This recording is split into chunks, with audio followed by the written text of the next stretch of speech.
Et coucou tout le monde, donc je vous fais une petite vidéo parce que là j'étais en train de me balader et j'ai eu quelques prises de conscience.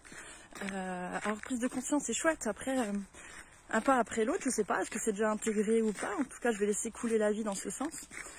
Hier Fred, mon ami Fred, il me dit tu sais tu es lumière en fait. Quand c'est que tu te rendras compte que tu es lumière? Oh là là, ça fait un petit peu... Oui ok, je connais le concept mais... mais j'en fais quoi finalement? Et du coup ce matin, en même temps quand il me disait, je sentais quelque chose vibrer à l'intérieur.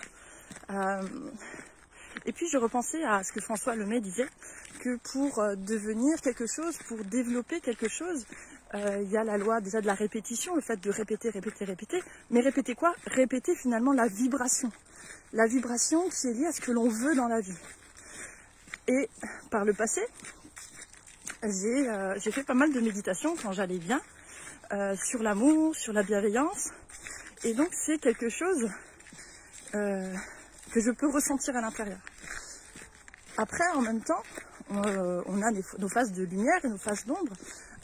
De l'autre côté, pour ma part, je vais aussi avoir peur du jugement, je vais avoir peur du regard des autres, je vais avoir peur d'être inutile, d'être un fardeau. Et quand je vais être fatiguée, quand je vais pas avoir assez d'espace mental, ou quand il y a des choses dans ma vie qui vont se passer, qui vont faire que je suis pas forcément très bien, eh ben ces vieux schémas remontent. Et c'est pour ça qu'on dit, vaut mieux méditer 2 fois quand on va bien et 1 fois quand on va moins bien. Parce que quand on va moins bien, on a moins d'espace. Et ce que j'apprends aujourd'hui, c'est que quand on va pas bien, c'est pas les je dois qui doivent nous sauver. Je dois méditer, je dois me reposer. C'est plutôt les qu'est-ce que je ressens là maintenant et qu'est-ce que j'ai besoin. Est-ce que j'ai besoin de m'allonger, de me reposer? Et donc c'est écouter finalement la vie qui coule à l'intérieur de soi dans cet instant-là.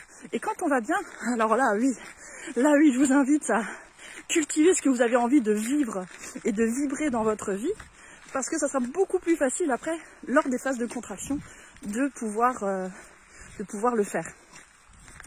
Et ce que je voulais dire aussi, c'est que on a tendance à croire qu'on est, c'est parfois en fond, on est séparé de l'autre.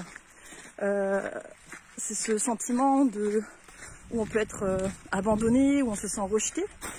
Et en réalité, à ce moment-là, c'est que simplement, on va aller chercher la lumière, on va aller chercher l'amour à l'extérieur de soi. Alors que tout est là.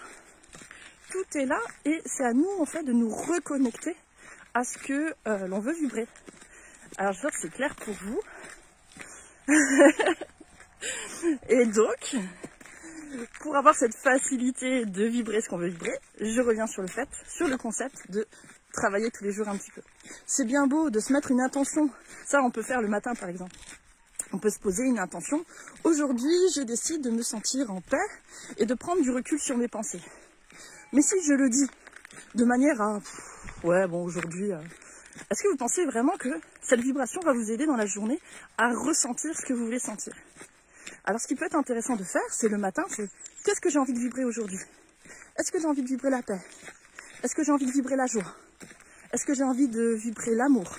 La bienveillance? La bienveillance que je peux retourner vers moi-même aussi d'ailleurs. Et à ce moment-là, quand j'ai décidé qu'est-ce que j'ai envie de vibrer, c'est peut-être se poser, ne serait-ce que 3 minutes, mettre ses mains sur son cœur, se connecter à soi en fait, et se faire ressentir ce qu'on a envie de vibrer. Parce que c'est quelque chose en général qu'on a déjà ressenti dans notre vie à un moment donné, la paix, l'amour, la joie. Donc se reconnecter à ce sentiment-là et le laisser s'expanser à l'intérieur. Et si je fais ça tous les jours 3 minutes, eh ben ça peut tout simplement déjà m'aider à vivre une autre journée. Bon, je vous laisse faire le test, je vais m'arrêter là. Et puis je vous invite à me laisser des commentaires, et puis si jamais vous avez des questions, vous n'hésitez pas. Et je vous souhaite une belle journée ensoleillée. À bientôt!